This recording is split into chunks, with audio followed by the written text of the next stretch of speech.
গত 11 বছরে বিজেপি নিজের সামর্থ্যের জোরে হরিয়ানা, আসাম, ত্রিপুরা, ওড়িশায় সরকার বানিয়েছে।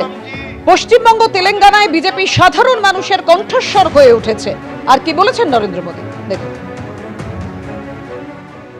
बीते 11 वर्षों में बीजेपी ने हरियाणा,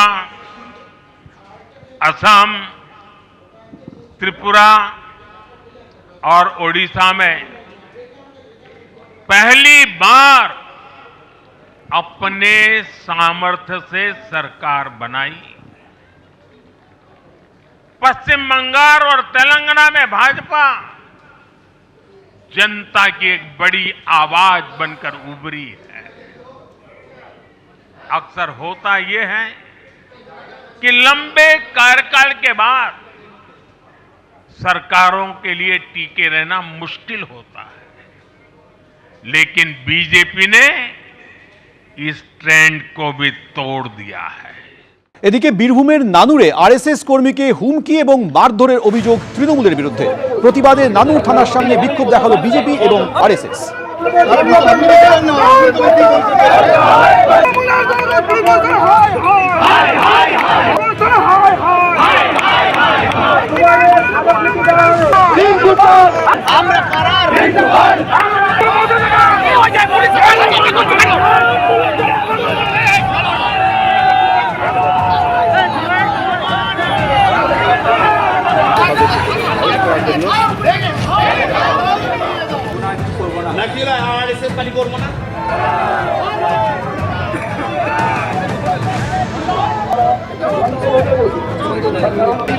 আমাদের প্রতিনিধি ভাস্কর মুখোপাধ্যায় এই মুহূর্তে টেলিফোনে রয়েছেন। ভাস্কর, ঠিক কি অভিযোগ করছে বিজেপি এবং আরএসএস?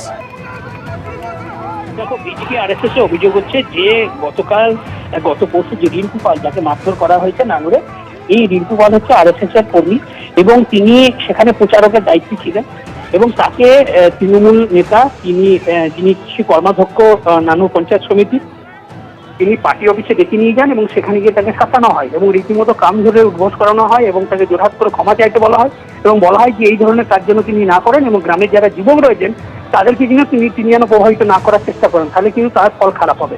এবং এরপরই যখন সেই ভিডিও সামনে আসে, ভাইরাল ভিডিও, তারপরই চাঞ্চল্য ছড়ায় এবং আজকে আরএসএস এর তরফ থেকে নানুর থানাতে বিক্ষোভ দেখানো হয় এবং সেখানে দাবি করা হয় যে অভিযুক্ত তৃণমূল নেতা, এই কর্মাধ্যক্ষ, তাকে গ্রেপ্তার করতে হবে, কারণ তার বিরুদ্ধে আরএসএস এর তরফ থেকে গতকালই জেলা পুলিশ সুপারের অফিসে গিয়ে অভিযোগ দায়ের করা হয়েছে, কিন্তু পুলিশ এখনো পর্যন্ত কোনো স্টেপ নেওয়া হয়নি।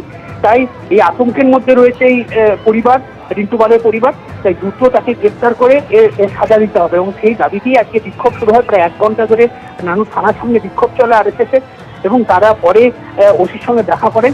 কিন্তু একটা জিনিস পুলিশ যেটা জানাচ্ছে যে রিন্টু পালের পরিবারের তরফ থেকে কিন্তু এখনো পর্যন্ত কোনো লিখিত অভিযোগ করা হয়নি নানুর থানায় বা অন্য কোথাও। কিন্তু তার মা জানিয়েছিল গতকাল আমাদেরকে যে তারা রীতিমতো আতঙ্কে আছেন, ভয়ের মধ্যে রয়েছেন। ছেলে একটি প্রাইভেট স্কুলে কাজ করে এবং সে মূলত স্কুলেই কাজ করে, খুব বেশি রাজনীতির সঙ্গে যুক্তও নয়। একথা তৃণমূলের যিনি ব্লক সভাপতি ছিলেন সুব্রত ভট্টাচার্য, তিনিও স্বীকার করেছেন। কিন্তু তাকে কেন এই ধরনের শাসানো হলো, কান্দর উদ্বোস করানো হলো, সেটারই প্রতিবাদে আজকে এই আরএসএস এর বিক্ষোভ। ধন্যবাদ।